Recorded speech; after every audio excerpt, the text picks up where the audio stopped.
दोस्तों, चाइना के बीजिंग शहर में एक ऐसी घटना घटने का दावा किया जाता है जिसकी वजह से लोग आज भी देर रात बसों में सफ़र करने से घबराते हैं। करीब 2 दशक से भी ज़्यादा समय से रूट नंबर 375 बस की कहानी चाइना में सुनाई जाती है और ये सच्ची कहानी आज भी पुलिस के लिए एक पहेली है। जिस घटना के बारे में हम आपको आज बताने वाले हैं, उस घटना को घटे करीब 27 साल हो चुके हैं और उसके रहस्य को आज भी चीन की पुलिस सुलझा नहीं पाई है। ये कहानी सुनने में तो किसी भूत प्रेत की लगती है, लेकिन ये एकदम सच्ची घटना है।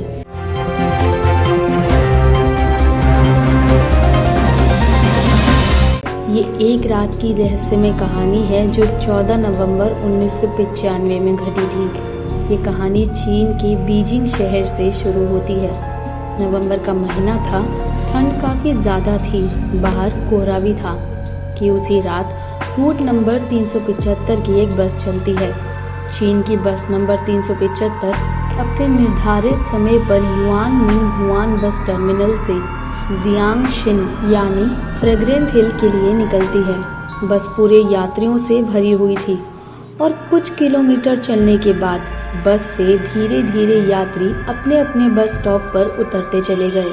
अब बस पूरी तरह से खाली हो चुकी थी। बस में अब एक ड्राइवर और एक महिला कंडक्टर बच गई थी। फ्रेग्रेंट हिल का सफ़र अभी लंबा था क्योंकि अभी भी काफ़ी स्टॉप बचे हुए थे। लगभग आधी रात का समय हो चुका था। चारों ओर सन्नाटा पसरा था और जिस रास्ते से यह बस जा रही थी वह रास्ता भी गांव और जंगलों के बीच से होता हुआ गुजर रहा था। 1-2 स्टॉप गुजरने के बाद बस नंबर 375 समर पैलेस के बस स्टॉप पर रुकती है। यहाँ पर एक वृद्ध महिला, एक 19 साल का नौजवान लड़का और एक कपल चढ़ते हैं। यंग कपल ड्राइवर के पीछे वाली सीट पर जाकर बैठ जाते हैं और लड़का साइड वाली सीट पर जाकर बैठ जाता है और वृद्ध महिला उस लड़के के ठीक पीछे वाली सीट पर बैठ जाती है। अब बस में करीब 6 लोग थे, 4 यात्री और 2 बस कर्मचारी।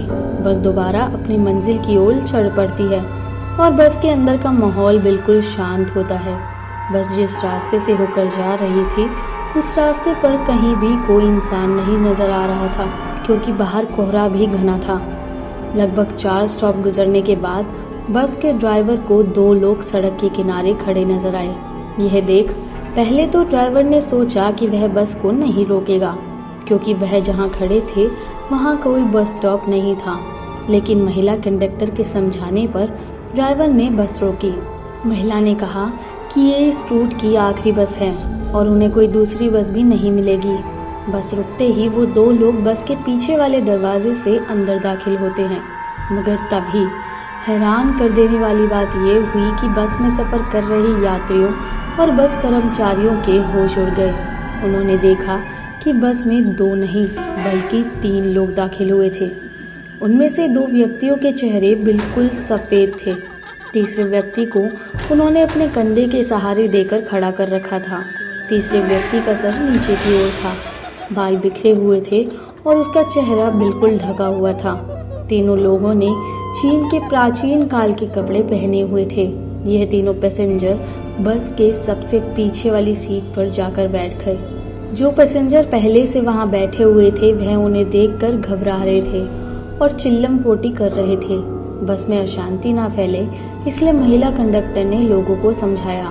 उसने कहा कि हो सकता है कि ये लोग किसी नाटक कंपनी में काम करते हों और देर रात होने की वजह से घर जाने की जल्दी में अपने कपड़े उतारना भूल गए हों। अब बस में कुल 9 लोग सवार थे। बस में पहले से जो वृद्ध महिला सफर कर रही थी वह बार बार पीछे की तरफ मुड़कर देख रही थी। जब अगला स्टॉप आया तो यंग कपल इसी स्टॉप पर उतर जाता है। बस नंबर 375 फिर से अपनी मंजिल की ओर आगे बढ़ती है। अब बस में कुल 7 लोग थे। अभी भी वह वृद्ध महिला बार बार मुड़कर उन 3 लोगों को देख रही थी। वह लोग उनको कुछ अजीब लग रहे थे, मगर बस में मौजूद बाकी सारे लोग अपने आप में व्यस्त थे। महिला कंडक्टर ड्राइवर से बात करने में व्यस्त थी। वृद्ध महिला के आगे बैठा हुआ लड़का बस की खिड़की से बाहर का नज़ारा देखने में व्यस्त था। करीब 2-3 किलोमीटर ऐसे ही आगे जाने के बाद वृद्ध महिला जोर से चिल्लाती है और अपने आगे बैठे हुए लड़के को एक तमाचा लगाकर कहती है कि कहाँ है मेरा पर्स। यह सुनकर महिला कंडक्टर वृद्ध महिला की ओर आती है और कहती है कि आपका पर्स इसने नहीं चुराया, यह तो आपके आगे बैठा हुआ है, यह आपका पर्स आगे बैठे बैठे चुरा ही नहीं सकता। लड़के ने भी यही बात वृद्ध महिला को समझाई, मगर वृद्ध महिला अपनी बातों पर अड़ी हुई थी और लड़के को पुलिस के हवाले करने की बात कर रही थी। ड्राइवर और महिला कंडक्टर ने वृद्ध महिला को बहुत समझाया, मगर वह नहीं समझी और ड्राइवर को अगले स्टॉप पर बस रोकने के लिए कहा। बस रुकते ही वृद्ध महिला ने लड़के का कॉलर पकड़कर घसीटा और उसे नीचे उतारा। बस वापस अपनी मंजिल की ओर निकल गई। अपने साथ हुई इस घटना से लड़का बहुत परेशान हो चुका था। लड़के ने वृद्ध महिला से बोला, मैंने आपका पर्स नहीं चुराया और आप गलत इल्ज़ाम लगा रही हैं और आपके इस इल्ज़ाम की वजह से मेरी यह आखिरी बस भी छूट गई। अब मैं घर कैसे जाऊंगा और आप मुझे कौन से पुलिस स्टेशन ले जा रही हैं, क्योंकि यहाँ अगल बगल तो कोई पुलिस स्टेशन है ही नहीं। तभी वृद्ध महिला एक लंबी गहरी सांस भरने के बाद लड़के से कहती है, मैंने तुम्हें पुलिस स्टेशन ले जाने के लिए बस से नहीं उतारा और ना ही तुमने मेरा पर्स चुराया है। यह इल्ज़ाम मैंने तुम्हारी जान बचाने के लिए लगाया था। यह सुनकर लड़का चौंक कर बोला, आपने मेरी जान कैसे बचाई? वृद्ध महिला कहती है, याद है तुम्हें वह 3 व्यक्ति जो बस में आखिर में चढ़े थे? मैंने पूरे रास्ते उन पर नजर रखी। मुझे शुरू से लोग अजीब लग रहे थे। रास्तों के दौरान जब मैं उनकी ओर देख रही थी तो उनके कपड़े तेज हवाओं के कारण थोड़ी देर के लिए हवा में उड़े। यह देखकर मैं डर गई, क्योंकि उनके पैर ही नहीं थे और मुझे अपनी आंखों पर विश्वास नहीं हुआ। ऐसा लगा जैसे मैंने कोई सपना देखा। तभी तीसरे व्यक्ति का चेहरा मुझे दिखा और उसका चेहरा देखकर मैं समझ चुकी थी कि वह कोई इंसान नहीं है। मुझे जितना जल्दी हो सके उस बस से उतरना था और तुम्हारी भी जान बचानी थी, इसलिए मैंने अपने पर्स का झूठा इल्ज़ाम तुम्हारे ऊपर लगाया। यह सुनकर जब लड़के ने उससे पूछा कि यह बात ड्राइवर और कंडक्टर को क्यों नहीं बताई, तो वृद्ध महिला ने बताया कि उन्होंने यह बात गंभीर रूप से ली ही नहीं और कहने लगे कि आंखों का धोखा हुआ है। वहां आसपास तो कोई पुलिस स्टेशन नहीं था, लेकिन कुछ दूर चलने के बाद वह वृद्ध महिला और लड़का पुलिस स्टेशन पहुंच जाते हैं और पुलिस कर्मचारियों को अपने साथ घटी इस घटना के बारे में बताते हैं। लेकिन पुलिस कर्मचारी उनकी बातों पर यकीन नहीं करते और उन्हें घर जाने की राय देते हैं। साथ में पुलिस ये आश्वासन देती है कि अगर इस तरीके की कोई घटना हुई तो उसके ऊपर पुलिस कार्रवाई जरूर की जाएगी। जिसके बाद में पुलिस वाले वृद्ध महिला और उस लड़के को उनके घर भिजवाते हैं और अगले दिन सुबह 15 नवंबर को पुलिस को एक सूचना मिलती है कि युआन मिन हुआन बस टर्मिनल से फ्रेग्रेंट हिल तक जाने वाली रूट की बस नंबर 375 गायब है। वह अपने निर्धारित बस टर्मिनल पर अभी तक नहीं पहुंची। पुलिस को जब यह सूचना मिली तो उन्हें ये बात समझ आ गई थी कि वृद्ध महिला और वह लड़का जो कह रहे थे वह एकदम सच था। तुरंत पुलिस वृद्ध महिला और लड़के को पुलिस स्टेशन बुलाती है और उनकी बताई बात को रिकॉर्ड करती है। देखते ही देखते पूरे चीन के बीजिंग शहर में ये खबर आग की तरह फैल गई कि रूट नंबर 375 की बस गायब है। पुलिस की काफ़ी मुशक्कत और छानबीन करने के बाद भी बस नंबर 375 की कोई जानकारी नहीं मिल रही थी। यहाँ तक कि पुलिस ने सारे सीसीटीवी कैमरे खंगाले, मगर कहीं भी उस बस का नामो निशान नहीं था। 16 नवंबर को पुलिस को सूचना मिलती है कि एक बस नदी से गिरी हुई है।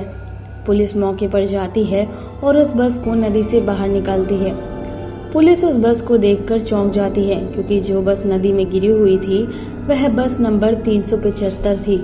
यह बस फ्रेग्रेंट हिल से करीब 100 किलोमीटर दूर एक नदी में मिली। पुलिस क्रेन की मदद से उस बस को नदी से बाहर निकालती है। पुलिस को बस के अंदर से जो लाशें मिलती है वो कुछ अजीब होती है, क्योंकि पुलिस को 2 लाशें जो कि महिला कंडक्टर और ड्राइवर की थी वह थोड़ी ठीक मिलती है। लेकिन चौंकाने वाली बात यह थी कि बाकी की 3 लाशें जो उन्हें मिलती है वह एकदम सड़ चुकी होती है। उन लाशों से बहुत बदबू आ रही थी। अभी तो और भी बहुत सारी चीज़ें चौंकाने वाली थी। बस डिपोट से संपर्क करने पर बताया गया कि बस में इतना फ्यूल ही नहीं था कि वह 100 किलोमीटर आगे तक जा सकती थी। और तो और जब पुलिस वालों ने बस के फ्यूल टैंक को खोलकर देखा तो फ्यूल टैंक ताज़े खून से भरे हुए थे।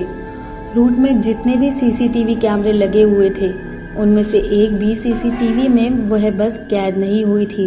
यह घटना 1975 की सबसे बड़ी घटना थी और इस घटना को ग्लोबल टाइम्स के अखबार ने अपने चैनल पर भी दिखाया था। लेकिन सवाल आज भी यही है कि आखिर कौन थे वो 3 लोग? क्या वो इंसान नहीं थे या क्या वो सचमुच भूत थे? अगर आपको ये वीडियो पसंद आई हो और आप ऐसी ही और वीडियोस देखना चाहते हैं तो इस वीडियो को लाइक एंड शेयर करना ना भूलें और हमारे चैनल को सब्सक्राइब भी कर दें। धन्यवाद।